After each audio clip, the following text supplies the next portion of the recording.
OP. Nah, pengupasan lumpur hanya dapat dilakukan setelah ada kajian teknis, mencakup ketebalan, volume material lumpur, sifat fisik material lumpur, penirisan, dan rekomendasi penanganan material lumpur. Ya, ini mungkin jadi PR-nya teman-teman konsultan ya.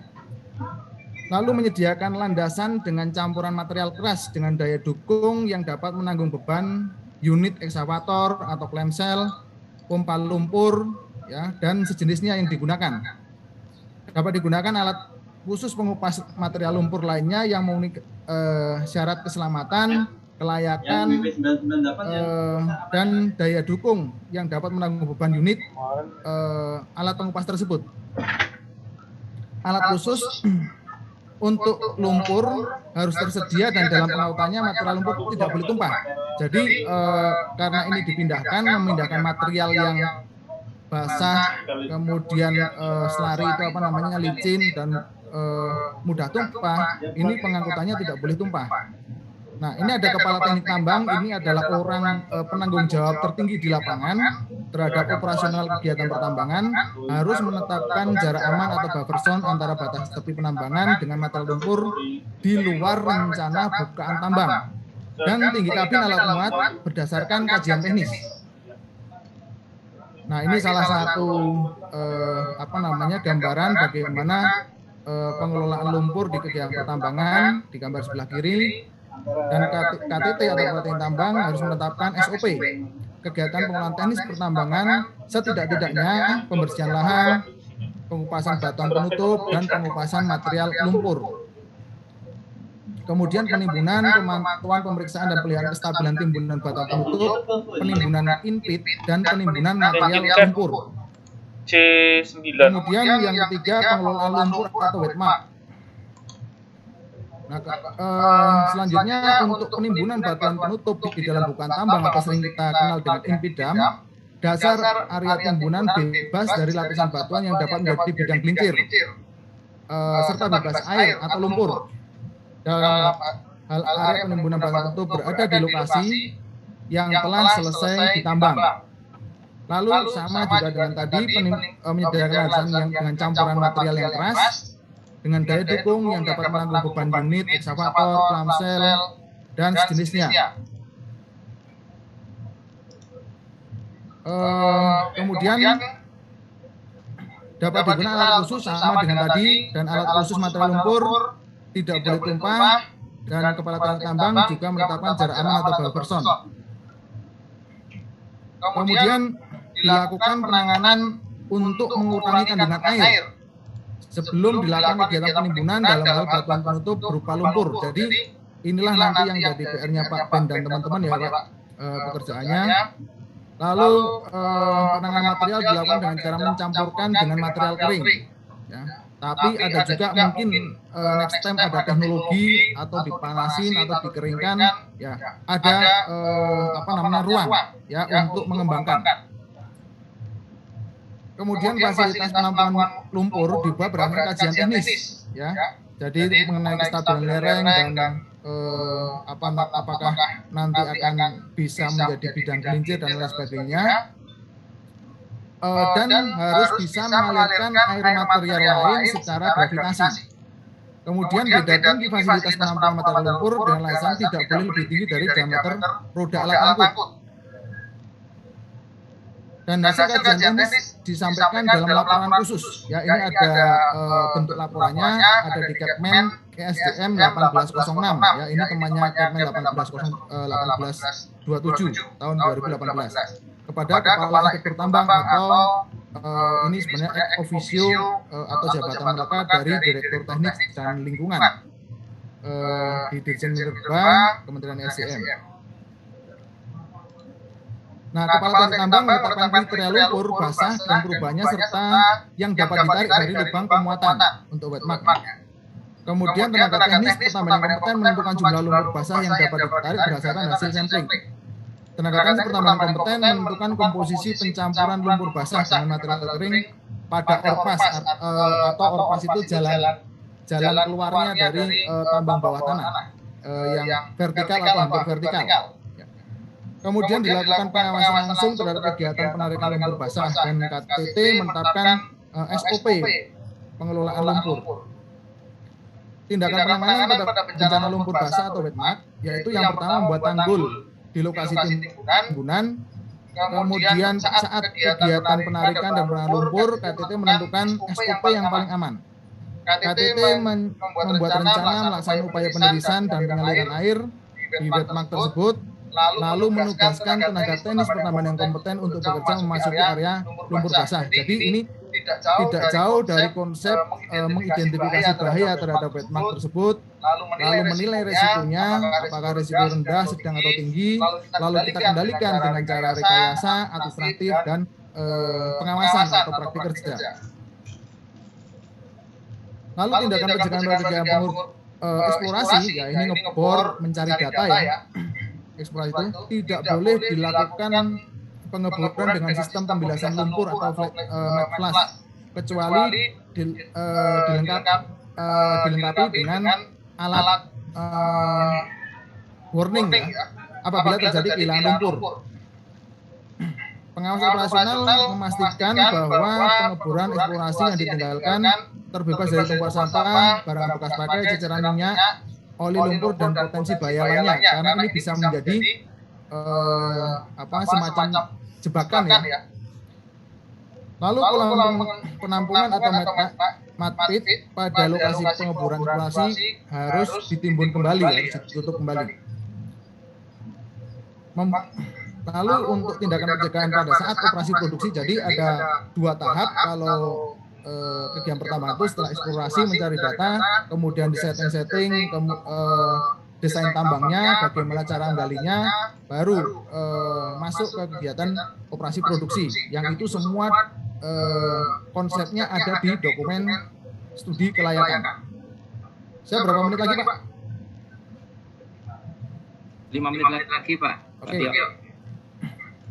Nah, ini yang harus dilakukan, membuat tanggul pengaman, lalu melakukan pemeriksaan pengawas operasionalnya, lalu membuat tanggul pengaman di lokasi timbunan, ya, dan membuat rencana bagaimana cara meniriskan atau mengalirkan air dari area lumpur basah, dan memperhatikan akumulasi lumpur basah, karena ini bisa menjadi karena berat ya, bisa menjadi titik terjadi longsor pada area timbunan. Nah, kalau kita mappingkan terkait dengan pengelolaan limbah B3 atau non B3 di PP 22 tahun 2021, ini dari kategori B3 sekarang ya, kalau dulu PP 101 sudah dicabut ya, ada limbah B3 kategori 1 dan kategori 2. Lalu yang baru ini adalah limbah non B3, yang ini yang sering jadi perbincangan di beberapa webinar. Ini dulu fly ash sama bottom ash ya, abu bagian atas dan abu bagian bawah pada boiler batubara. Kalau limbah B3 berdasarkan sumbernya di dalam PP 22 pasal 274 sampai 280 ini dibagi menjadi sumber tidak spesifik, limbah B3 yang kadaluarsa, tumpah, bekas kemasan, produk gagal. Lalu B3 yang sumber spesifik. Nah, spesifiknya ini ada yang umum dan khusus. Ya. Kemudian yang umum ini ada di lampiran 9. Kalau yang tidak ada di lampiran 9, maka harus dilakukan uji karakteristik. Ya, ini sebenarnya masih sama uji karakteristik, mudah meledak, mudah menyala, reaktif, infeksius, korosif, dan beracun. Yang ini metode ujinya dengan uji TCLP dan toksikologi. Nah, apabila ini masuk, ya, nah ini bisa dikategorikan apakah kategori B3 kategori 1 atau kategori 2. Nah, ini yang ada di dalam lampiran 9. Jadi limbahnya dari spend proses, selat dari oil treatment, ya intinya kalau awalnya bahan B3, ya, pasti nanti masuknya ke limbah B3.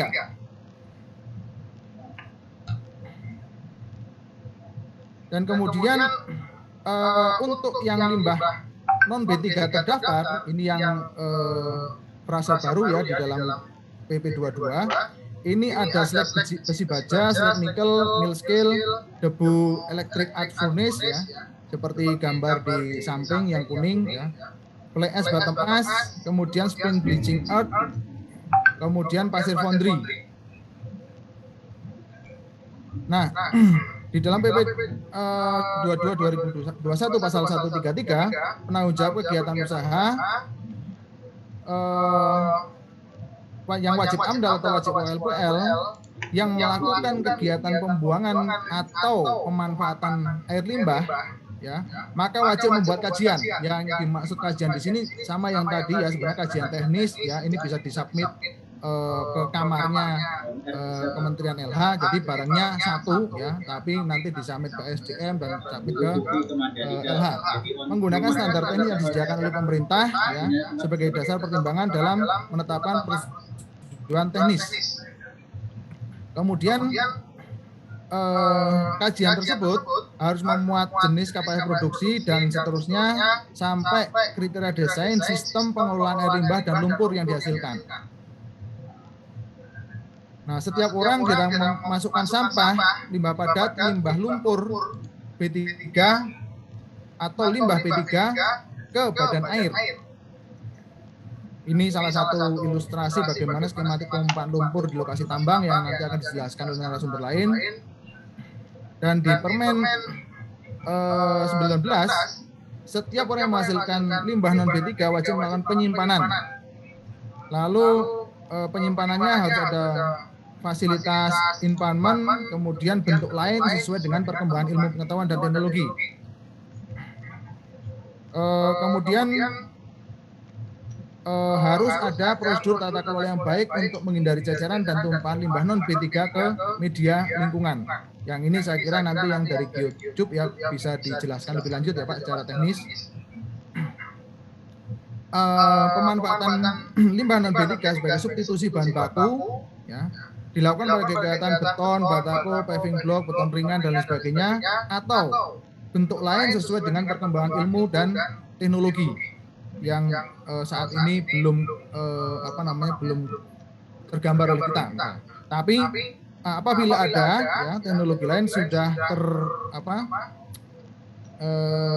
termaktub dalam peraturan ini, yaitu yang butir D.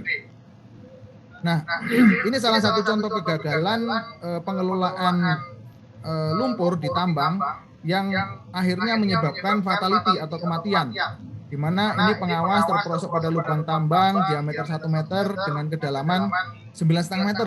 Ini disebabkan oleh rekahan pada disposal atau OB, ya, batuan penutup, batuan yang menutup batu bara, ya, timbunan yang ditimbun di atas material lumpur. Hal seperti ini sudah ada 4 kasus ya yang masuk di kita. Saya kira itu Pak Nova yang dapat kami sampaikan. Terima kasih. Wassalamualaikum warahmatullahi wabarakatuh. Waalaikumsalam warahmatullahi wabarakatuh. Terima kasih Pak Tio atas paparannya. Ya terus terang saya juga agak nggak paham karena satu bidang saya bukan tambang ya, jadi cukup membuat bingung diri saya. Nah, buat teman-teman lain yang mungkin agak bingung atau bertanya-tanya, pertanyaan bisa disampaikan lewat chat nanti untuk setelah sesi pemateri ketiga nanti akan dibuka sesi tanya jawab. Nah, kemudian kita akan mendengarkan paparan dari pembicara berikutnya.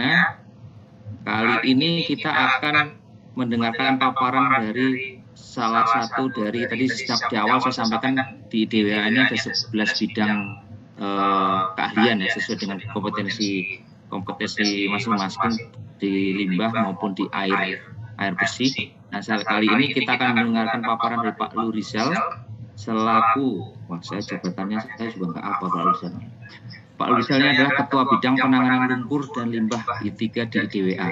Beliau juga salah satu konsultan untuk penanganan memiliki perusahaan konsultasi di bidang penanganan lumpur dan limbah. Tanpa berlama-lama, silakan Pak Lurizal. cek ke dalam sistem share screen aja saya. Silakan Pak. Sebentar.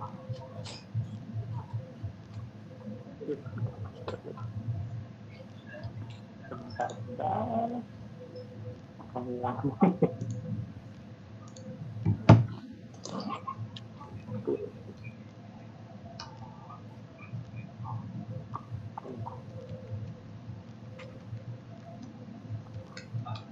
Oke.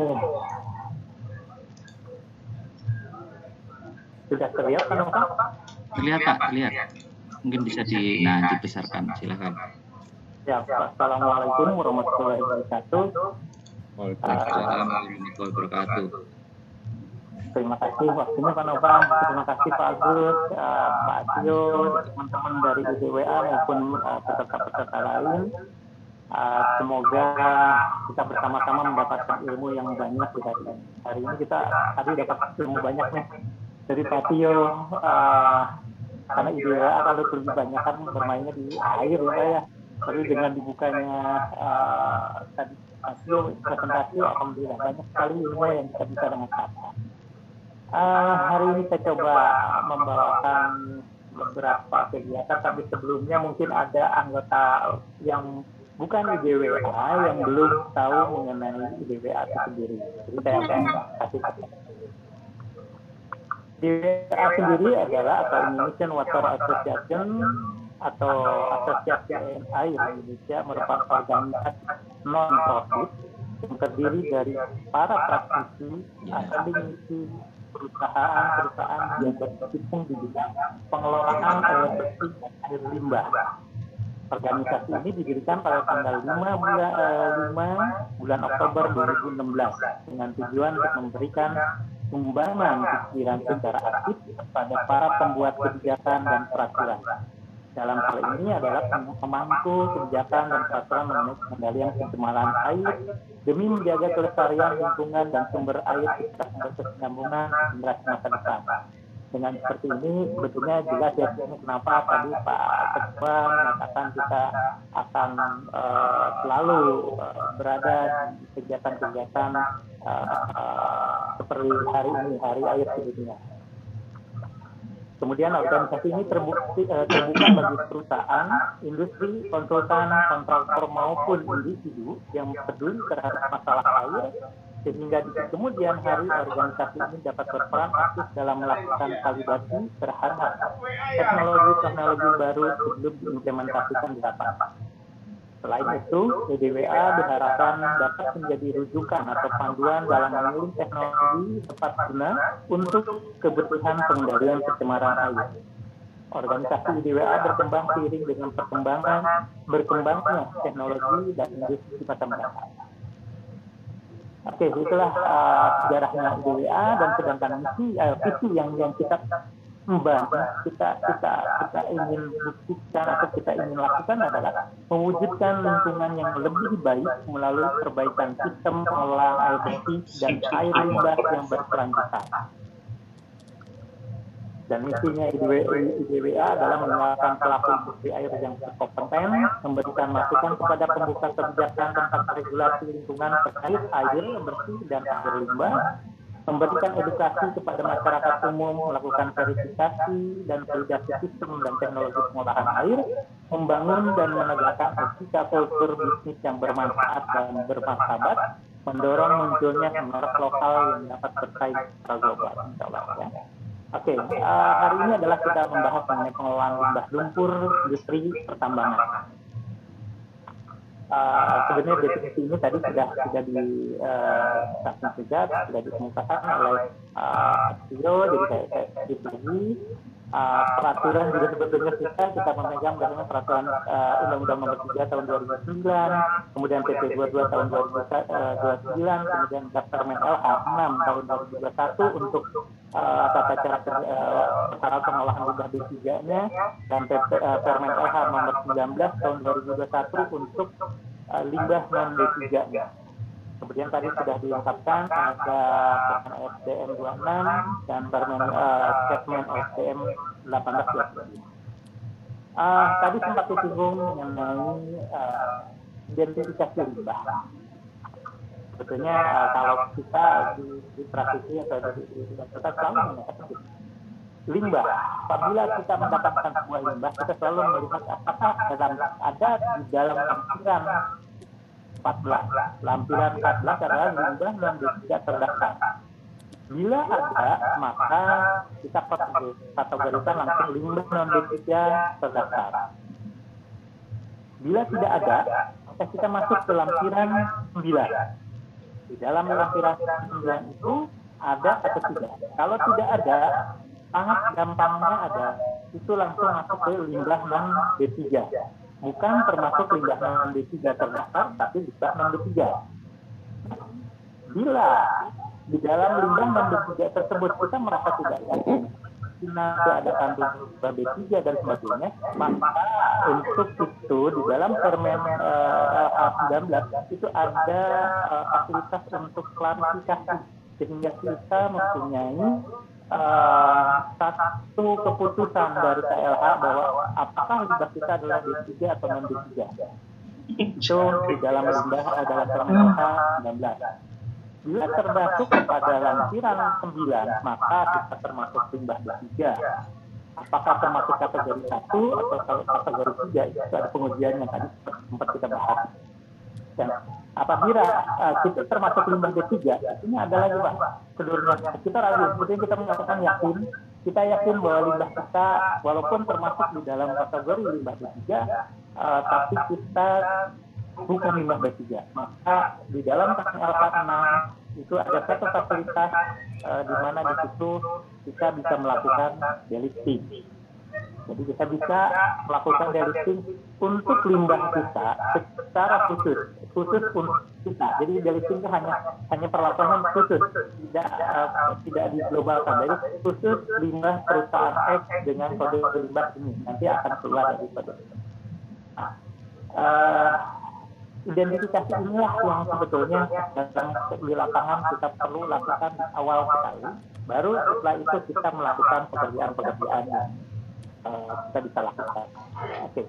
Tadi sudah ada limbah B3 itu ada 3 sumber, yaitu sumber tidak spesifik, yaitu adanya pada lampiran 9 pada 1.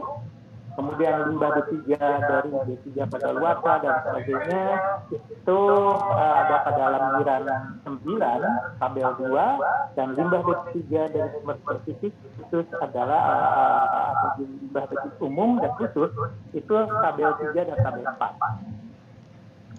Kemudian apa sih tadi kita menyatakan ada kategori 1, kategori 2. Kategori 1 adalah bila kita melakukan masuk pada karakteristik yang mudah meledak, mudah menyala, reaktif, infeksius atau korosif sesuai dengan parameter uji sebagai yang tercantum dalam lampiran 2 yang merupakan bagian tidak terpisahkan dalam uji tersebut. Kemudian uji TCLP dan LDCT.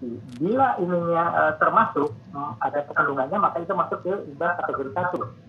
Sedangkan kalau limbah B3 kategori 2, di mana TCLP menentukan limbah itu memiliki konsentrasi zat pencemar lebih kecil dari atau sama dengan konsentrasi pencemar pada kolom TCLPA dan memiliki konsentrasi zat pencemar besar dari konsentrasi zat pencemar pada kolom TCLPB, sebagaimana tercantum dalam aturan.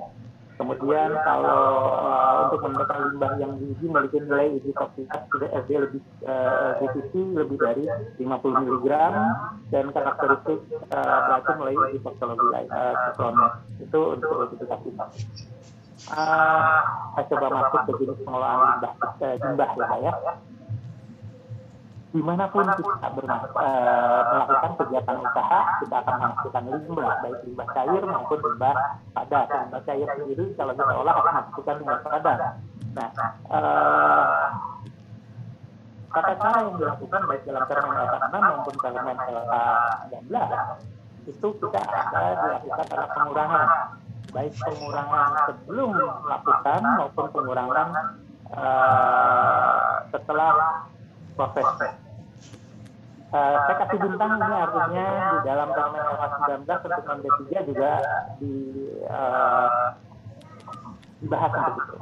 Kemudian penyimpanan juga termasuk yang dibahas. Kemudian pengangkutan juga dibahas khusus. Kemudian ada juga perlakuan pengumpulan. Pengumpulan hanya berlaku untuk pengelolaan limbah B3, tidak berlaku untuk pengumpulan limbah non B3. Tidak ada pengumpulan limbah non B3. Kemudian pemanfaatan dan ada pengolahan, itu khusus untuk pengolahan limbah B3, tidak ada untuk non B3. Penimbunan itu ada di non B3 juga. Kemudian lintas batas hanya diperbolehkan untuk limbah non B3. Jadi limbah non B3 bisa kita lakukan sertifikasi impor. Oke, tadi sudah dibahas sebetulnya penyimpanan ada bebas banjir, tidak rawan, kemudian bangunan, sanksi, persyaratannya ada bangunan, sanksi, bentuk silo atau red file ataupun red impoundment. Kemudian saya masuk ini, biasanya kalau tadi kita selalu bahas ada limbah lumpur, kita harus buang kemana, misalkan tiling dan sebagainya. Sebetulnya saya mau mengambil kalau kita bisa manfaatkan, kenapa tidak? Kenapa harus kita buang? Karena pada dasarnya tiling pun masih mengandung manfaat yang bisa kita lakukan. Manfaatan limbah B3 maupun non B3 itu secara definisi adalah perolehan kembali, recovery, penggunaan kembali, reuse, daur ulang, recycle, yang bertujuan mengubah limbah B3 ataupun non B3 menjadi suatu produk yang dapat digunakan dan harus juga aman bagi lingkungan dan kesehatan. Jadi tadi sempat juga kita bahas dengan Pak Cio ada di Permen 19 itu B3 itu ada yang kita manfaatkan. Recording in progress. Oke. Pemanfaatan juga ada substitusi bahan baku dengan persyaratan adalah sifat dan fungsinya itu harus sama. Substitusi itu harus lebih kecil dari 100% dari bahannya.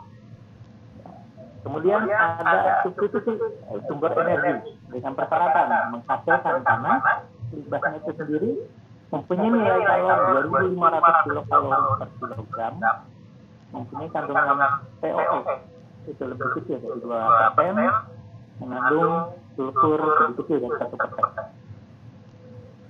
Kemudian bahan baku itu pemanfaatan sebagai bahan baku bisa sebagai sifat dan fungsinya sama, harus mempunyai sifat dan fungsinya yang sama, kemudian substitusi dapat dilakukan sampai 100%. Nah, ada satu kalau di dalam B3 langsung masuk ke sesuai perkembangan teknologi. Jadi kita masih membuka pemanfaatan sosial lain yang bisa dilakukan selama mempunyai persyaratan-persyaratan yang dilakukan. Akan tetapi di dalam B3 ada tambahan Permen 19 adalah sebagai produk sanksi. Jadi untuk B3 ini bisa dilakukan pendaftaran sebagai produk sanksi dengan persyaratan tertentu. Ya, nanti ada persyaratannya. Nah, pemanfaatan limbah sendiri ada limbah B3 dan sebagainya. Persyaratannya produk yang dihasilkan harus sesuai dengan standar nasional Indonesia atau standar lain seperti JIS, ASTM, atau tembaga itu untuk perburuan tembaga mereka ada kumpulan atau standar dari ingot tembaga yang dikeluarkan oleh Asosiasi Tembaga.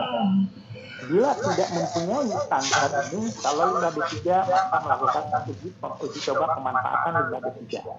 Nah, sekarang bagaimana dengan non B3? Non B3 juga bisa melakukan pemanfaatan, hanya saja yang membedakan B3 dan non B3 adalah pada saat kita melakukan perizinan pemanfaatan, maka yang diajukan adalah persetujuan teknis. Itu mengacu pada Permen LH 6 2021. Sedangkan untuk limbah-limbah yang non B3 itu dilakukan melalui RIMTEK. rincian teknis yang kemudian akan masuk ke dalam dokumen lingkungan kita, dan apabila dokumen lingkungan sudah ada maka akan merubah persetujuan dokumen lingkungannya, persetujuan lingkungannya. Ya. Perbedaannya itu antara Pertek dan Rintek. Pertek untuk B3, Rintek untuk B3. Oke, kita lanjut pemanfaatan limbah secara substitusi. Tadi kita dari tadi sudah membahas contohnya produk-produk bangunan dalam hal ini bisa menjadi batako, jalan, tiket dan sebagainya. Itu banyak sekali yang bisa dilakukan. Bagi tambang banyak yang sudah dilakukan juga mencoba untuk memperbaiki jalan di tambang dengan menggunakan dijadikan sebagai road base, jadi dasar jalan untuk pengerukan jalan. Kemudian industri semen itu banyak juga yang sudah memasukkan semen. Yang terakhir adalah pemadatan tanah atau tadi bisa juga dilakukan. Oke. Kemudian pemanfaatan limbah secara bahan baku ini sudah banyak yang menggagas teman-teman. Itu adalah pengambilan logam tertentu. Karena di dalam galian yang kita lakukan, misalkan kita ada izin tambangnya atau izinnya adalah AU atau CU atau yang lain, sebetulnya masih ada ikutan logam tertentu lain yang mungkin bisa kita manfaatkan. Itulah sebetulnya masih kita bisa lakukan proses dokumen, hanya saja ini akan harus ada penelitian yang lebih dalam karena secara jumlah sangat besar, prosesnya juga tidak mudah. Oke. Kemudian pembuatan pembenahan tanah ini dalam Permen LH 19 dilakukan untuk non B3, hanya pembuatan pembenahan tanah untuk penutupan lahan-lahan tertentu dari teman-teman. Kemudian sebagai produk samping, ini muncul di dalam Permen LH 19 2021 dengan syarat adalah proses terintegrasi dengan proses utama sebagai produk sekunder. Itu adalah catatan utamanya. Kemudian penggunaan bersifat pasti, dan terakhir adalah memenuhi standar. Pada dasarnya sama semuanya seperti itu. Oke. Saya pikir Pak Nova saya lebih banyak nantinya diskusi. Nanti ada banyak mungkin pertanyaan-pertanyaan, saya lebih menunggu pertanyaan dari teman-teman semuanya. Terima kasih. Assalamualaikum warahmatullahi wabarakatuh. Waalaikumsalam warahmatullahi wabarakatuh. Terima kasih Pak Rizal atas paparannya. Jadi tadi kita sudah mendengarkan dari si regulasi, kemudian diterjemahkan oleh pihak lain dalam hal ini sebagai konsultan, gimana sih menerjemahkan regulasi yang ada sehingga kita bisa terapkan atau kita lakukan di industri pertambangan terkait pengelolaan limbah. Nah, Bapak Ibu sekalian yang mau mengajukan pertanyaan silakan atau mohon tuliskan di kolom chat, nanti akan dibacakan pada sesi tanya jawab. Dan jangan lupa nanti pada saat daftar hadir, mengisi daftar hadir, mengisikan alamat email dengan lengkap, dan apabila Bapak Ibu ada yang bertanya akan diminta nanti alamatnya, karena akan ada door prize atau hadiah yaitu tumbler, 2 buah tumbler IDWA kira-kira seperti ini. Nah, ini bisa, saya sudah pakai ini dari tahun kemarin, bisa menyimpan kopi sampai seharian tetap panas dan tetap nikmat. Itu ada 2 buah nanti buat Bapak Ibu sekalian yang bertanya. Dan juga ada kalender IDWA untuk 2022. Jangan khawatir, ini masih berlaku, ini baru bulan Maret, jadi nanti masih akan berlaku kalendernya. Untuk link kehadiran atau daftar hadir nanti setelah pembicara ketiga ini ya Bapak Ibu sekalian, jadi mohon bersabar. Nah, sekarang kita akan mendengarkan paparan dari praktisi ya. Jadi kalau tadi kan kalau saya mengatakannya ini mohon maaf Bapak Tio ya. Ini kita ada yang bicara secara teoritis. Aturannya itu begini begitu. Kemudian dari Pak Rizal itu dari aturan diturunkan menjadi praktisnya itu seperti ini begini. Nah, ini juga mohon maaf Pak Rizal, saya masih bilang itu teoritis walaupun praktikly bisa. Nah, bagaimana sih prakteknya? Kita dengarkan paparan dari Pak Ben tentang pengalaman beliau menangani limbah di pertambangan. Silakan Pak Ben. Di-unmute dulu Pak Ben. Baik Pak Nova, terima kasih atas kesempatan yang diberikan. Selamat siang, Assalamualaikum warahmatullahi wabarakatuh. Ya, terima kasih Bapak, Ibu, Pak Rizal, Pak Tio, Pak Agus Umar Yasin ya, untuk kesempatan dalam peringatan Hari Air Sedunia ini kita membicarakan terkait masalah lumpur yang terutama di bidang industri pertambangan yang kurang lebihnya barangkali dalam kesempatan ini saya ingin bisa bertukar pikiran, belajar juga. Justru kalau dibilang ini sebenarnya praktisi yang penting jalan gitu loh Pak. Mungkin kalau ditanya, memang ada dasarnya kan untuk melakukan itu? Apa memang sudah ada udah mengikuti aturan yang ada dulu? Saya terus terang itu yang memang kadang-kadang saya lebih ke hasilnya yang dimana manfaatnya itu membuat dari klien ataupun dari pengguna teknologi ini bisa lebih tidur nyenyak. Artinya satu masalah mereka yang memang terkait tentang masalah air lumpur itu kan boleh jadi di setiap pertambangan itu kadang menjadi momok yang membuat mereka itu selalu was-was, apalagi dalam kondisi di mana kita nih di musim hujan ataupun ada juga potensi kegempaan yang memang kadang itu juga membuat berisiko lah dalam kegiatan pertambangan dari teman-teman di industri pertambangan. Baik, menyingkat waktu Pak, saya izin saya share screen untuk materi yang ingin saya sampaikan. Udah kelihatan ya Pak ya? Sudah Pak, sudah. Baik, terima kasih. Dalam kesempatan ini izinkan saya memberikan suatu bertukar pikiran lah dengan teman-teman praktisi, pembuat regulasi dan pemantau kebijakan juga untuk terkait tentang bagaimana sebaiknya apakah kita bisa mengelola lumpur di dunia pertambangan dengan lebih baik lagi. Barangkali di sini saya ingin bisa berbagi cerita terkait tentang apa yang saya sudah kerjakan menggunakan teknologi integrated geotube dewatering ini. Lebih kurangnya adalah kalau kita memang melihat apa yang kita kerjakan di tambang, Bapak Ibu lebih paham mungkin seperti yang tadi Pak Tio sudah sampaikan. Potensi lumpur itu memang pasti terjadi di pertambangan karena dari bukaan lahan yang besar, masif, itu pasti dengan curah hujan itu akan terkumpul runoff ataupun cikisan dari bukaan lahan tersebut. Selain juga daripada yang memang barangkali dari prosesing mineralnya juga, apalagi yang seperti tadi yang saya sebut dari timah, bauksit, nikel, dan itu semua pada akhirnya juga akan berpotensi menimbulkan lumpur atau limbah. Sebenarnya dari sisi dari sisi kategori dari limbah lumpur tersebut sebenarnya masuk ke dalam padatan, cuma memang di sini dia adalah padatan tersuspensi, di mana sebagian besarnya itu adalah kandungan adalah air.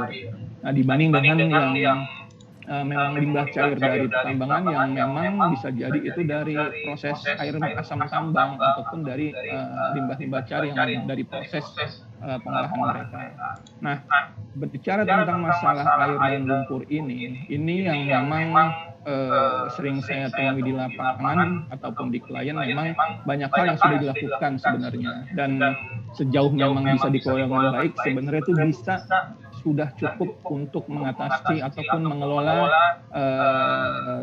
kendala yang ada sehingga mereka tetap bisa menambang dan berproduksi dengan lebih baik. Ya, cuma dalam hal terkait tentang pembuangan material lumpur tadi, memang biasanya mereka membuat tailing dam atau tailing pond, ataupun dia bisa injeksi ke dalam X dari underground, ataupun juga mungkin bisa dia di waste dump segala macam itunya untuk bekas dari kolam tambang mereka. Nah, dalam beberapa hal itu sudah dilakukan dan cukup bisa menanggulangi masalah yang ada. Nah, cuma yang memang perlu diperhatikan jangan sampai dalam pengolahan tersebut ini akan ada yang terbuang ke lingkungan tanpa diolah. Ini yang tadi menjadi perhatian dari Pak Tio dan juga Pak Lurizal yang dalam memberikan arahan-arahan terhadap para pelaku dunia pertambangan. Nah, kami di sini mungkin hanya fokus bagaimana sih sebenarnya yang kita bisa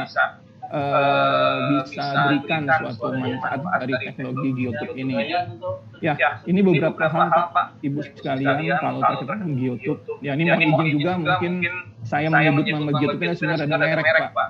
Merek dari TNKT Geosintetik di perusahaan dari Belanda ya, di mana memang ini adalah brand ataupun suatu paten dari produk mereka. Jadi cuma untuk supaya bisa lebih memahami mungkin masih tetap bisa saya pakai supaya bisa lebih memahami konteks dari aplikasi teknologi ini. Ya, kembali ke manfaatnya terkait tentang GeoTube ini di dunia pertambangan adalah pertama memang gunanya itu untuk mengurangi overload dari tailing pond, atau juga pada saat suatu tambang baru mau dioperasikan kembali ataupun hari ini diinikan lagi, ini ingin mengambil lumpur atau mengambil material berharganya yang terdeposit di bawah kolam ataupun pit yang memang sudah terbengkalai. Nah, yang ketiga yang sering kita lakukan adalah maintenance settling pond, di mana settling pond itu adalah biasanya adalah tampungan air lumpur yang dipindahkan dari pit, ya open pit biasanya kalau kita di tambang batu bara. Nah, kemudian yang keempat bisa jadi digunakan sebagai penggunaan bermanfaat sebagai bagian dari perkuatan tanah di sana.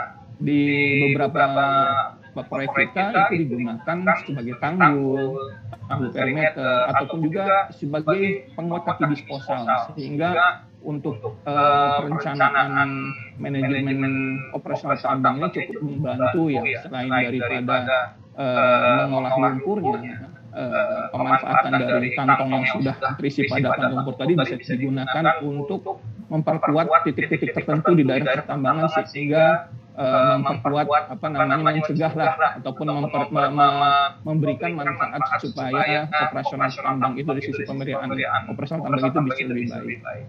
Ataupun bisa juga sebagai kontingensi, misalkan pada saat tertentu karena ada lonjakan proses ya di processing plant-nya untuk mineral barangkali ya sebenarnya dia biasa dikelola menggunakan mechanical dewatering. Nah, cuma pada saat tertentu mungkin tiba-tiba ada lonjakan, kantong geoteksil GeoTube bisa digunakan sebagai contingency plan, sehingga tidak memburukan mechanical proses tersebut langsung dikelola menggunakan GeoTube.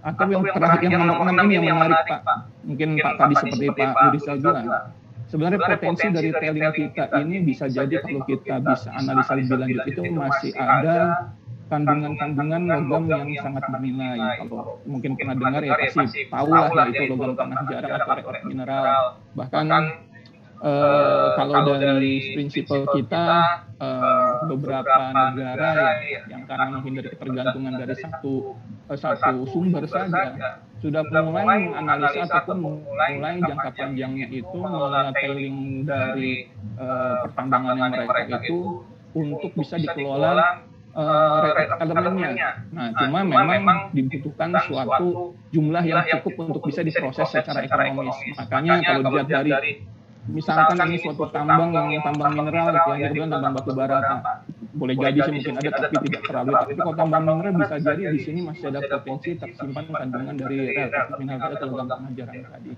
Namun untuk bisa memproses ini secara ekonomis jelas itu jumlahnya harus besar karena kandungannya itu biasanya udah PPB atau 4 per billion yang kalau misalkan hanya jumlahnya tidak besar itu boleh jadi tidak ekonomis. Ini yang banyak di negara sudah mulai menggunakan teknologi GeoTube ini untuk bisa menyimpan sehingga sebagai tabungan lah kalau memang sudah dianalisa ada kandungan logam tanah jarang tersebut sebagai tabungan di mana pada suatu saat nanti bisa dimanfaatkan untuk mendapatkan mineral tersebut. Nah, yang terakhir memang yang paling penting bagaimana kita bisa memanfaatkan air. Karena kalau misalkan kita bicara lumpur itu adalah padat tersuspensi dan bisa jadi 90% adalah air. Kalau hanya kita tampung atau kita memang menyediakan lokasi tertentu untuk penempatannya, jelas itu adalah ya menjadi air yang tidak termanfaatkan, kandungannya tidak termanfaatkan. Tapi kalau memang kita bisa langsung melakukan proses dewatering, entah itu ini yang asal saja dengan menggunakan biotip itu, air yang terpisahkan itu bisa jadi bisa kita manfaatkan untuk hal lain yang bisa lebih berguna. Jadi ini yang menjadi salah satu faktor kenapa beberapa klien kita juga merasa terbantu dengan penggunaan kandang biotop ini, karena sistem dari prosesnya itu benar-benar secara cepat bisa merecover air sehingga bisa digunakan untuk kegiatan mereka yang cukup banyak membutuhkan air. Nah, terkait tentang keuntungan lainnya, terkait tentang di Indonesia ataupun di aplikasi-aplikasi yang memang di pertambangan, jelas beberapa gambaran ini yang memang bisa diambil manfaatnya, keuntungannya. Yang di atas ini terkait tentang kebutuhan biaya, jelas ini masuknya mengurangi dari biaya capital expenses atau CAPEX ya Pak ya. Dimana kalau CAPEX mungkin dibandingkan dengan penggunaan alat-alat mekanis untuk pengolahan lumpur itu bisa jadi dari sisi biaya, dari sisi preparasi tempat itu bisa jadi menjadi hal yang cukup menguras biaya, apalagi kalau secara jangka panjang ini sudah ditarik di depan lebih dahulu. Jadi harus diinvestasi di awal. Ini yang kadang memberatkan. Nah, keuntungan lainnya memang mengurangi biaya monitoring atau perawatan dari tailing dam. Ini kalau misalkan kita sekarang ini masih ada yang menggunakan. Mohon izin nanti mungkin Pak Tio, Pak Durizal bisa disampaikan apakah di Indonesia ini masih bisa diizinkan untuk mengkonstruksi tailing dam tersebut, Pak, terkait tentang pengolahan lumpur tambangnya. Ya barangkali ini yang kadang juga kita sebagai praktisi juga kadang melihat masih banyak beberapa klien itu jelas itu tinggal kita tempatkan saja tampungan, jauh itu aman ya kita inikan saja di sana. Nah itu yang barangkali seperti apa kalau tailing dam itu apakah masih digunakan di sini. Nah, beberapa juga itu keuntungannya adalah ini bisa scalable, artinya bisa menyesuaikan dengan kondisi produksi ataupun operasional di pertambangan.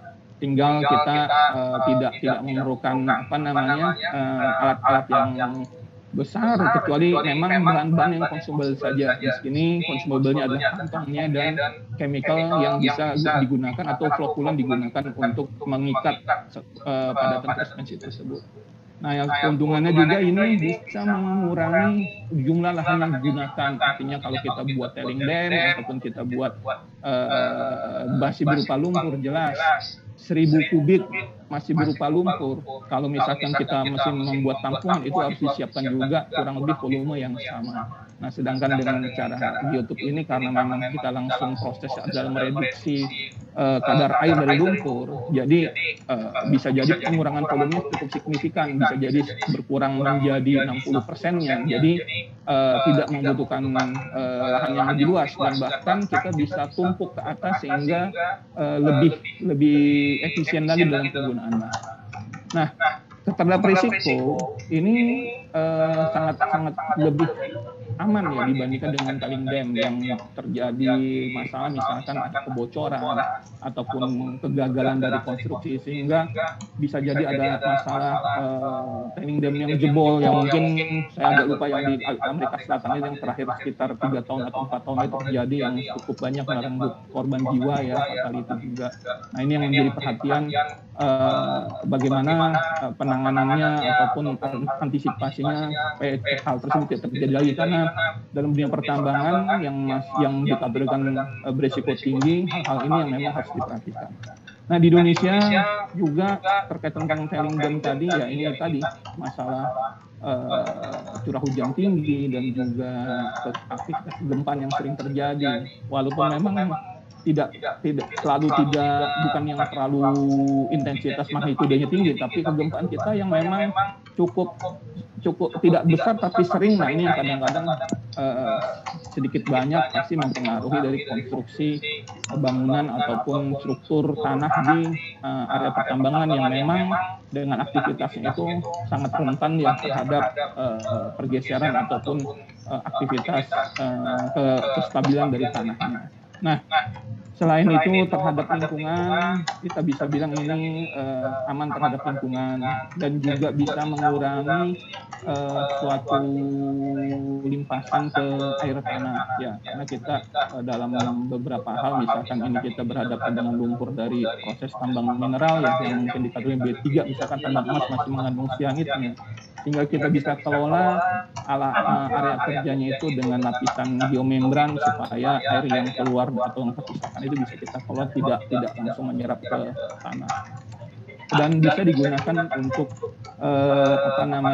untuk recovery air dengan lebih baik, dan juga beneficiary reuse seperti yang disampaikan bisa untuk pembangunan konstruksi di pertambangan seperti tanggul ataupun penguat kaki disposal.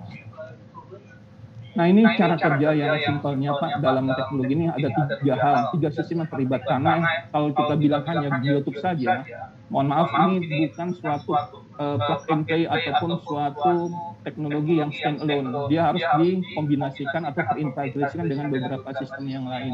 Tadi kalau gambaran Pak Tio tadi kan untuk memindahkan lumpur ataupun air lumpur dari pit ke settling pond. Nah, ini settling pond, kebetulan gambar adalah settling pond. Ini memindahkan air lumpur ke lokasi ini adalah dengan bantuan dari beberapa pompa yang dirangkai dari pit naik ke atas dengan menggunakan booster pump sampai ditampung di settling pond. Nah, ini ada beberapa pilihan dari pengerjaan air lumpur tadi. Kalau di sini kebetulan pengolahannya gambarnya adalah dari settling pond, di mana maintenance dari kolam ini kita pasang dredger di lokasi kolamnya, kemudian kita siapkan juga si chemical preparation systemnya dan hamparan dari kantong geotube tadi. Nah, ini tiga hal yang tadi yang diperlukan. Geotube-nya sebagai penampung ataupun pemisah atau filter dari padatan lumpur dan air ya, yang memang kita harus bisa menyesuaikan dengan karakter lumpurnya, kemudian volume yang mesti kita kelola, bagaimana cara kita tumpuk atau stackingnya, dan bagaimana cara pengisiannya. Nah, yang sistem yang kedua adalah pompa. Yang pompa digunakan kebetulan di ada dredger, yang memang berfungsi, ada cutter section dredgernya sebagai pemecah sedimen yang ada di dasar setting pond tersebut, atau menggunakan submersible pump. Nah, ini pasti kita ketahui juga bahan dasar dari materialnya seperti apa, kapasitas pompanya, kemampuan pressure-nya, karena ini akan menentukan dalam hal kita mengintegrasikan ketiga sistem ini, termasuk dengan sistem polimernya, memakai tipe apa flokulannya, apa dosisnya, bagaimana cara preparasinya, dan bagaimana sistem injeksinya. Nah, ini yang beberapa hal memang kita harus memahami dari setiap aspek sistem ini. Ya, pompa kita gunakan beberapa pompa yang reliable ya, seperti yang kita bawakan dari ini ya, KQ pump tadi yang memang kita gunakan untuk pompa lumpurnya. Polimer kita juga bisa preparasi dari yang powder ataupun yang emulsi. Ya, ini beberapa hal memang kita sesuaikan dengan kondisi di lapangan. Nah, ini gambaran yang kita lakukan pada saat kita lakukan jartas ya. Ini kita harus mendapatkan gambaran awal seperti apa karakter lumpur yang akan kita proses. Kita ambil sampel lumpurnya, kemudian kita kombinasikan dengan chemical yang kita punya, dan di mana misalkan terbentuk semacam ini sudah bisa kita lakukan untuk bisa diproses menggunakan geotube. Dan dengan geotube ini materialnya seperti ini yang menggambarkan pada saat jartas kita hanya ini saja, sederhana saja kita lakukan, kita pisahkan, dan ini air yang dikeluarkan. Ini kalau bicara di tambang batu bara, ini bonusnya luar biasa kalau mendapatkan hasil efluennya seperti ini. Tapi kalau di tambang mineral belum tentu air sejernih ini juga yang memang sudah layak dibuang. Ini kita harus teliti lagi apakah sudah sesuai baku mutu atau tidak. Nah, jelas kalau bicara ini memang suspended soil teratasi. Tapi dalam beberapa proses, misalkan di red mud ya, ataupun di lumpur-lumpur bauksit dan nikel, ini masih cukup berwarna Pak, dan masih ada kandungan TDS yang tidak bisa dengan hanya menggunakan flokulan itu bisa kita pisahkan. Dan kalaupun kita ingin buang langsung ke lingkungan, jelas masih ada treatment lebih lanjut. Jadi intinya untuk teknologi ini hanya untuk fokus di PSS saja itu Bapak dan Ibu ya. Oke, ini yang kita. Nah, ini beberapa kasus ataupun cerita yang memang sudah kita lakukan ya, aplikasi ini di beberapa tambang ya. Kebetulan di slide ini adalah tambang di Indonesia, Pak, di Kalimantan Selatan. Kita mengelola beberapa setting pond di sana supaya tetap bisa tambang tersebut beroperasi dengan maksimal, sehingga tidak ada kekhawatiran akan terjadi bottleneck di mana pit mereka itu penuh dengan air sehingga aktivitas pertambangan mereka terganggu. Mereka tinggal pompa saja semua, naikin, buang ke setting pond di sana yang tidak terlalu mengkhawatirkan lagi tiba-tiba settingnya penuh ataupun set pondnya penuh. Jadi tinggal kita kelola dengan menggunakan biotube, sehingga dari pihak tambang itu hanya fokus hanya untuk berproduksi saja. Ini yang sudah terbukti bisa memberikan manfaat bagi klien kami. Nah ini yang tadi juga sempat disampaikan oleh Pak Yurizal dan Pak Tio juga, pemanfaatan dari lumpur yang masih mengandung mineral berharga. Kebetulan ini kita kerjakan di tambang emas di daerah Maluku Utara. Kebetulan yang kita kelola memang air water processing pond-nya, Pak. Ya, water processing pond tadi karena memang dari runoff dari stockpile ore-nya, kemudian juga dari processing ininya, ini terkumpul di water processing pond-nya. Nah, ini kalau diidentifikasi sebenarnya masih banyak kandungan emas yang bisa diproses, dan mereka membutuhkan water pond ini sebagai bagian dari processing plant mereka. Dan pada saat kita diminta mengerjakan ini, water pond mereka memang sudah cukup kritis, dangkal ya. Nah ini kita kerjakan dengan menggunakan teknologi ini, di mana si dry cake yang udah kita terkumpul dalam kantong ini bisa kita manfaatkan, kita masukkan kembali ke dalam millnya sehingga bisa diambil logam emasnya untuk bisa cukup bernilai lah, untuk bisa mereka meningkatkan produksi mereka. Nah ini di slide ini di rate up processingnya di Malaysia. Jadi dari processing ore mereka yang ambil dari Australia, dia proses di Malaysia dan dihasilkan suatu end product. Nah, tapi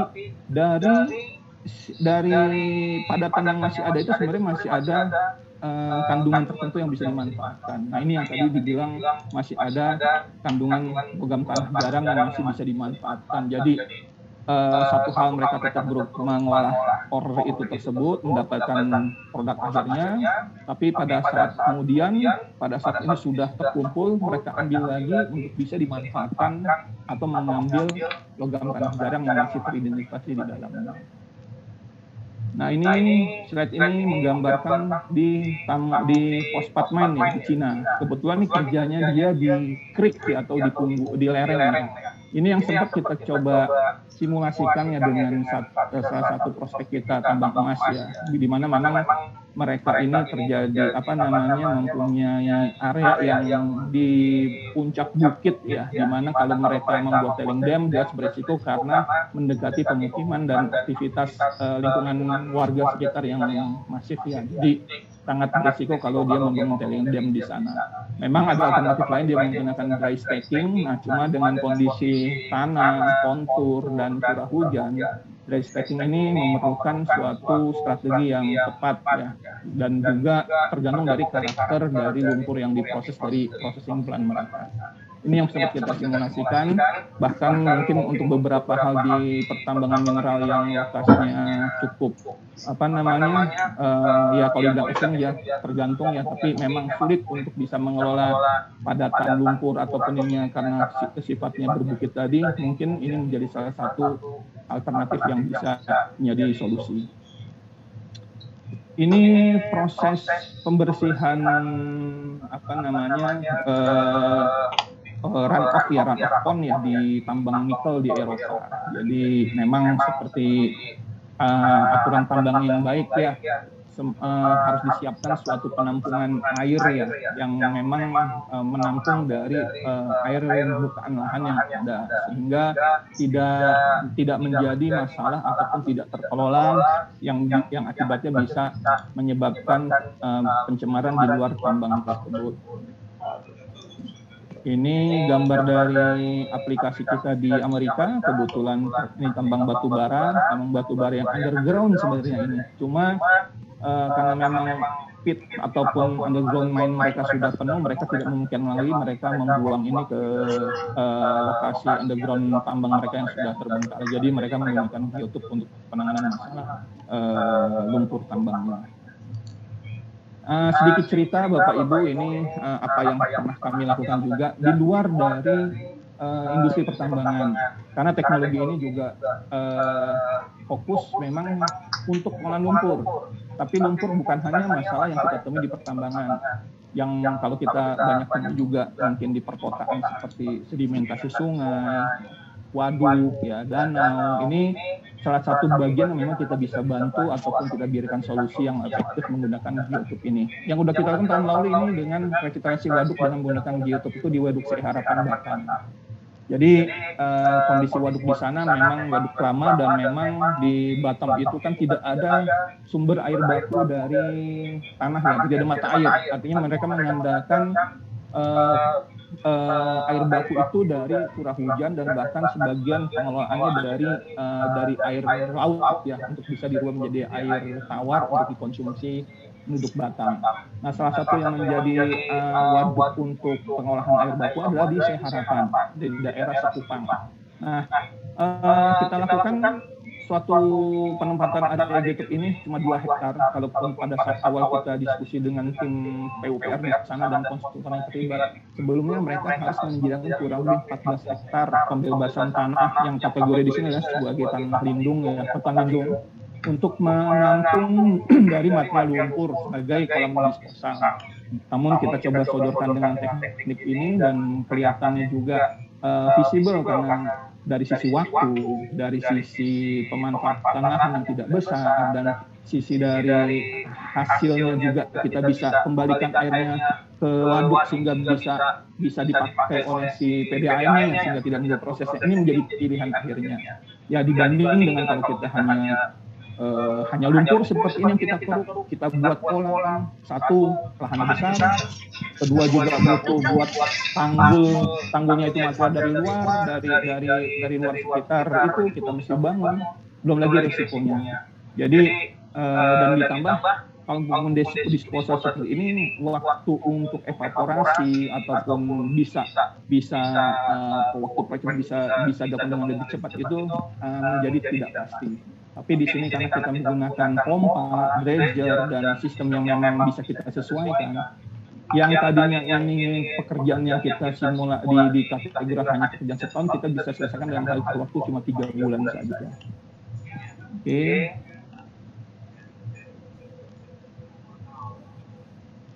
Ini gambaran-gambaran pada saat prosesnya, ya, penempatan lahannya. Ini kebetulan karena memang dari jumlah ataupun budget anggarannya ini kita hanya satu ini saja, satu hamparan saja yang sebenarnya kalau lebih lanjut bisa jadi kita stacking atau kita tumpuk.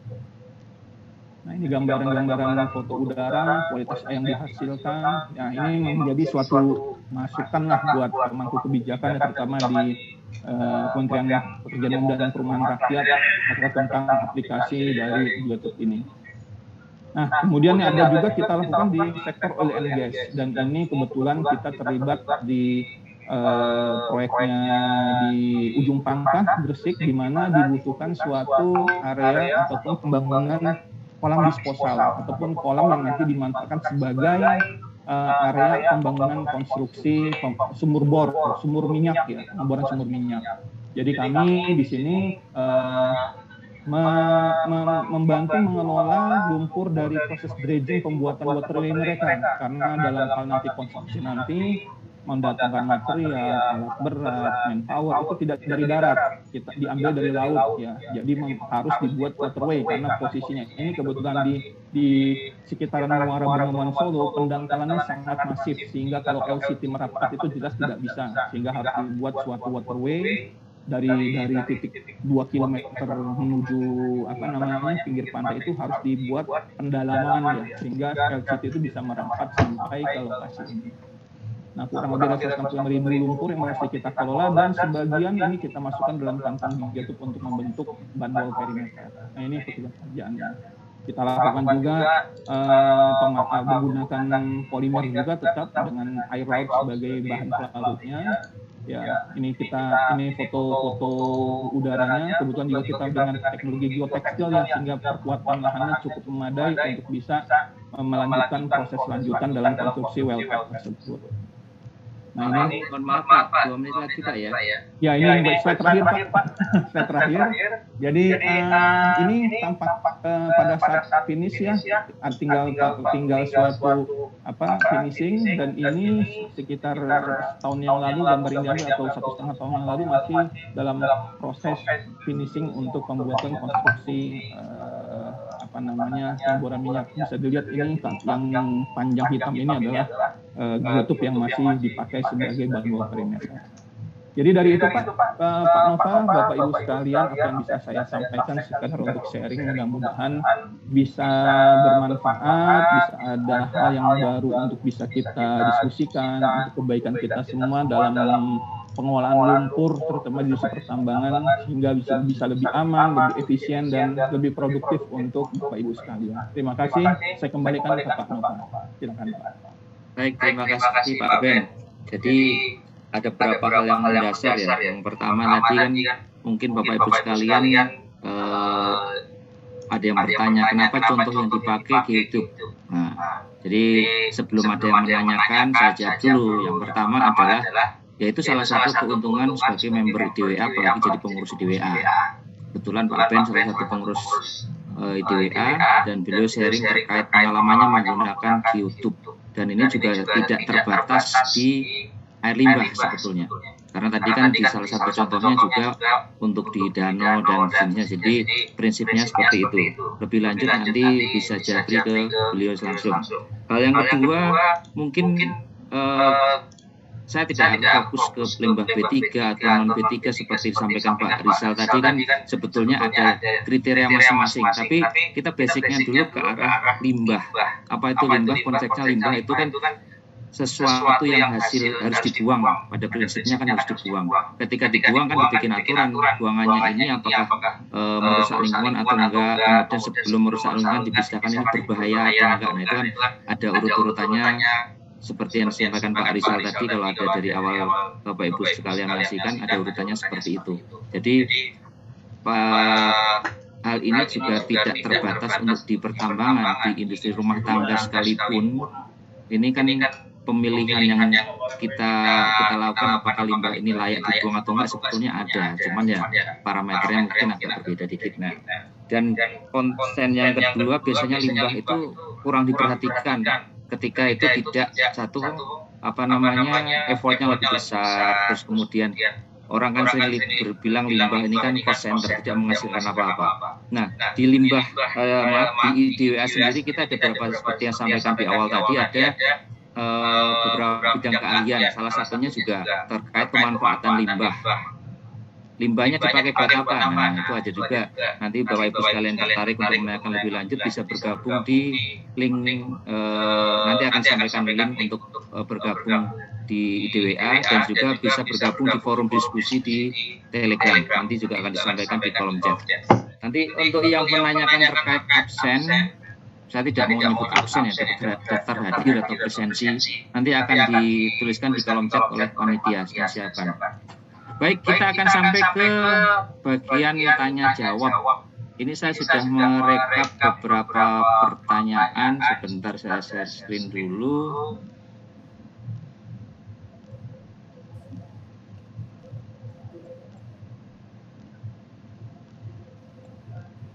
Oke, sebentar saya spotlight untuk para pembicara dulu sebentar.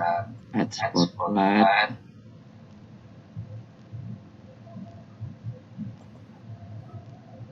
Sama Pak Rizal, add spotlight. Oke.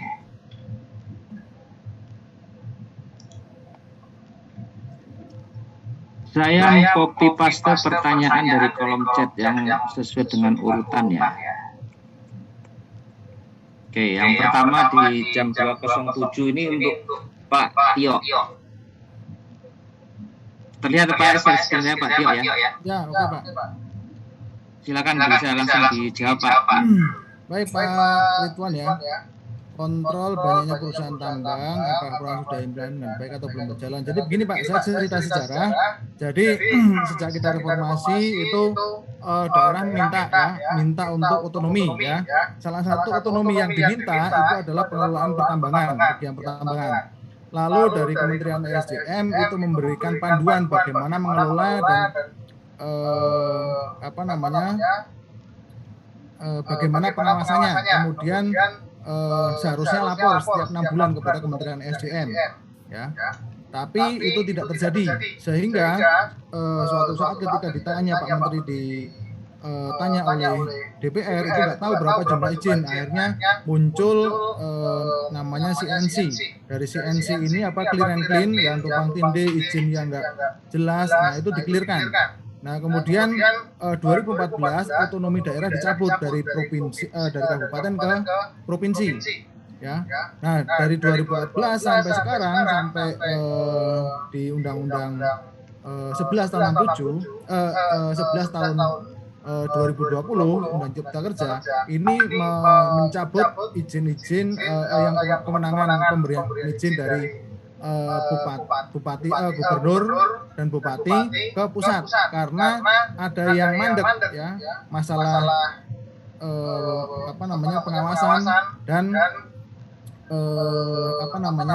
tata kelolanya, sehingga kalau dulu zaman 2000 sampai 2014 itu sudah dibagi Pak, yang kontrak karya PKP 2B itu pengawasannya oleh pusat, kemudian masing-masing pemberi izin harus ngawasin gitu. Nah sekarang dengan 2020 itu kita pengawasannya langsung dari pusat, dan kemudian bagaimana manajemennya, teman-teman yang sudah punya kualifikasi pengawas yang kita sebut sebagai inspektur tambang itu ditarik menjadi pegawai Kementerian SDM. Nah ini kita umurnya baru sekitar 2 tahun ya. Nah ini yang kita sedang punya PR banyak untuk memperbaiki yang dulu nggak pernah diawasin, dulu nggak pernah tata laksana operasional pertambangan tidak berjalan sebagaimana yang telah diatur. Begitu Pak Ridwan. Kemudian untuk Pak FX ya, bagaimana SOP dumping yang aman untuk SAM yang ada material lumpurnya, lalu penentuan jarak amannya bagaimana? Terima kasih. Jadi begini Pak, kalau dulu eranya kita berdasarkan peraturan, jadi ada pasalnya, nggak boleh dari dumping, nggak boleh dumping di di daerah berair, nah itu ada pasalnya di Kepmen ESDM 55 tahun 95. Nah sekarang pendekatannya adalah pendekatan sistem. Jadi perusahaan tambang diwajibkan untuk membuat sistem, ya, sistem sendiri, ngatur sendiri, ya. Yang penting nanti pemerintah nagih, ya, mana yang katanya kamu mau memproduksi 1 juta ton batu bara per tahun, kok bisa longsor, karena atau bisa ada kecelakaan karena HD-nya terbalik karena dumping di daerah berair. Jadi SOP-nya itu diserahkan kepada masing-masing perusahaan, ya. Jadi nanti yang bertanggung jawab adalah KTT-nya, kepala teknik tambangnya. Nah, ini berdasarkan kajian teknis. Jadi masing-masing perusahaan nanti bisa berbeda-beda. Kalau dulu ya satu pasal nggak boleh dari dumping, harus 7 meter dari tunya, dari tepi tepi lereng, dari dumping 7 meter didamping 7 meter dari tepi lereng baru didorong dengan doser, ya. Nah sekarang enggak, sekarang dibebaskan tetapi harus ada kajian teknis. Begitu Pak FX. Ada lagi Pak Nova? Baik, makasih Pak. Sebentar, sepertinya tidak banyak pertanyaan ke Bapak ya. Ini Pak Tio dulu ya, Pak Khalid Faisal jam 2.10 nih. Silakan Pak. Saya dulu ya? Iya, ke Pak Tio dulu yang paling bawah nih Pak. Oke. Bagaimana jika perusahaan sudah terlanjur menimbun OB di daerah berair? Nah ini harus ada kajian teknis Pak, kembali. Jadi ranahnya sekarang silahkan bertanggung jawab dengan dirinya sendiri. Pemerintah tinggal meminta pertanggungjawabannya. Ada nggak kajian teknisnya? Kalau nggak ada kajian teknisnya, kita berikan sanksi karena itu daerah yang berbahaya terhadap lingkungan, terhadap operasional tambang dan terhadap pekerja tambang. Jadi dalam PP 55 ada kewenangan untuk menghentikan sementara sebagian, ya. Yang dihentikan adalah bagian yang daerah-daerah yang berbahaya. Begitu Pak Khalid. Faisal, ya. Baik, terima kasih Pak Tio. Kepencet, mohon maaf. Pertanyaan berikutnya ditujukan ke Pak Rizal. Panjang terkait regulasi lagi. 144. Oke, untuk RLD ya, jadi dalam regulasi PP 22 tahun 2021 dan Permen LK 06 2021 untuk RLD ada 35 parameter baku mutu yang harus dipenuhi.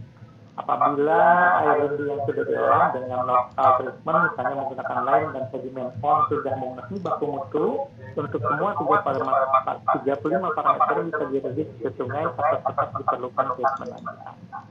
Jadi sebetulnya gini, kalau kita menerjemahkan Permen LK 6 dan PP 22 2021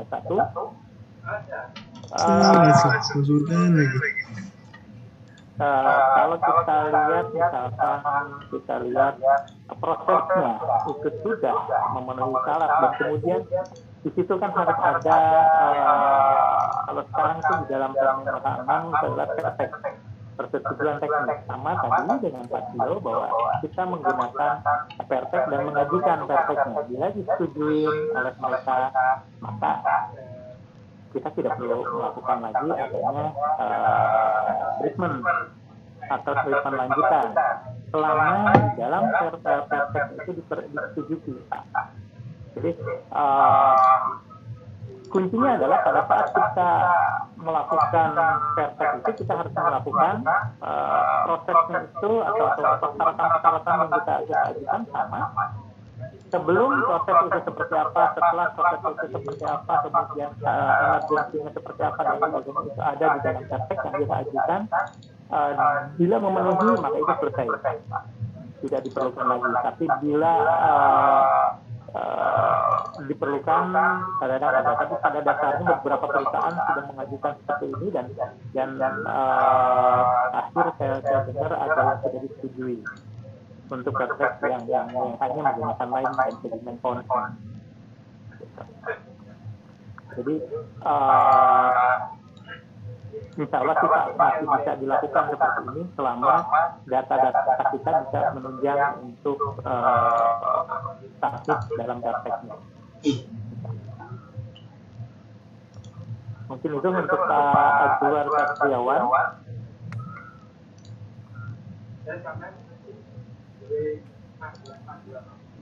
Mohon maaf terpencet hilang. Saya kasih kesempatan ke Pak Aswar Satriawan. Apakah ada tanggapan terkait jawaban dari Pak Rizal tadi? Karena saya lihat di daftar pertanyaan Pak Aswar banyak sekali pertanyaan tadi itu. Ada lebih dari satu. Pak Aswar silakan Pak. Ya, terima kasih Pak Rizal. Saya kira cukup Pak, cukup jelas. Jadi semuanya dituangkan dalam akid ya Pak ya. Apabila disetujui dan kalau mungkin ada sanggahan dari dari pihak terkait ya nanti akan tertuang semua di praktek ya. Betul. Jangan seperti Pak Tio bilang eranya sekarang itu eranya persetujuan teknis ini gitu. Dan itu pintar-pintarnya kita dalam menuangkan praktek dengan bukti-bukti yang ada kita lakukan. Ya. Terima kasih Pak. Ya. Baik, terima kasih. Ini pertanyaan lanjutan ini tidak disebutkan ke siapa, tapi sepertinya ini saya arahkan ke Pak Rizal ya untuk pertanyaan dari Pak Suwito dan Bu Irnawati. Silakan Pak Rizal.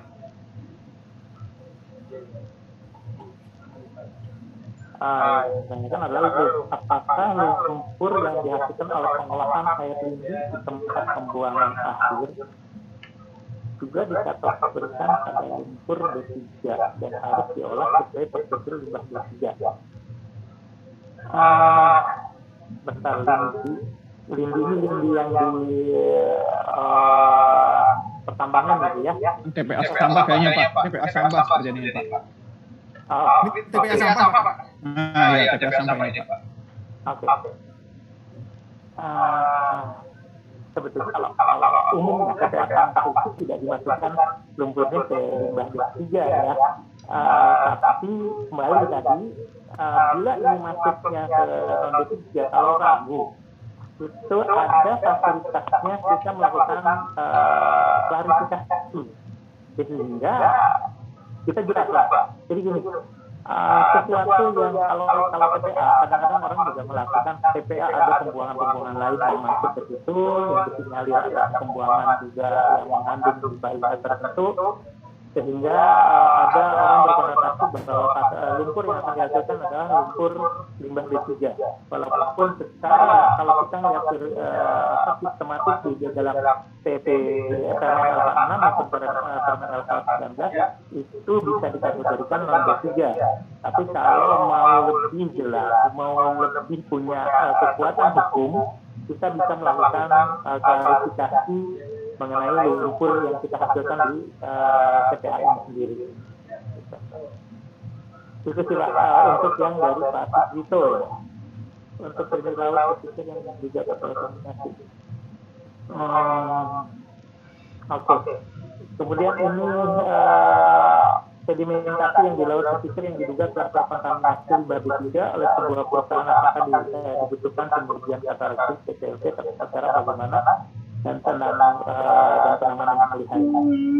Kalau untuk kita dicurigai adanya terkontaminasi, satu daerah terkontaminasi, maka pihak DLH dalam hal ini bagian penegakan hukum, terutama yang punya sertifikasi sebagai CPNS, boleh meminta kepada LEM untuk pengambilan sampel dengan catatan pengambil sampel juga harus mempunyai sertifikat pengambilan sampelnya. Kemudian dilakukan pengujian dan itu dikerjasamakan dengan pusat, karena pada dasarnya untuk pemulihan itu ranahnya sudah masuk ke pusat. Dalam hal ini menggunakan Permen Alpha 212, saya lupa tahunnya seberapa satu. Tata cara dan penanganannya itu ada di Permen Alpha 212 2014 saya kalau nggak salah. 2002. Saya berikan lagi, saya lupa ininya tahunnya, tapi yang jelas Permen Alpha 212. Itu bentuk yang Bu Irmawati ya. Baik, terima kasih Pak Rizal ya. Ini dari dua ini sedikit menambahkan biar saya juga ada peranan di sini ya. Jadi buat Pak Suwito dan Bu Irna ini tadi kalau terkait tata cara dan konsultasi nanti salah satu sponsor acara ini adalah PT Clean. Nah, dan Pak Rizal ada di dalamnya. Jadi nanti akan bisa apabila membutuhkan pertanyaan lebih lanjut bisa menghubungi PT Clean. Nah, untuk bagaimana menghubunginya, nah ini di chat juga ada menanyakan daftar hadir dan materi. Nanti Bapak Ibu sekalian yang mengisi daftar hadir akan dikirimkan data-data terkait sponsor, kontaknya kemana ada di sana, kemudian sertifikat juga ada di sana. Jadi jangan khawatir, data-datanya nanti akan disampaikan, materinya juga akan di-share ke Bapak Ibu sekalian. Terima kasih.